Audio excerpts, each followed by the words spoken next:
magluluto pala ako ngayon ng healthy ulam. Itlog na may malunggay. So, ayan po, nagpiprito na po siya. Inahan po natin ng apoy at baka basunog. Ayan po yung aking ulam for today's video. Itlog na may malunggay leaves. So, gulay is life na naman tayo for today's video, mga karyos. So, ayan po.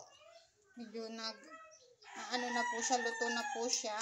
Dinamihan ko po siya ng mantika para mabilis maluto yung ating egg. Para siya ay mabilis maluto. So, ayan po yung simpleng ulam ko for today's video. Ayan na po yung aking ulam.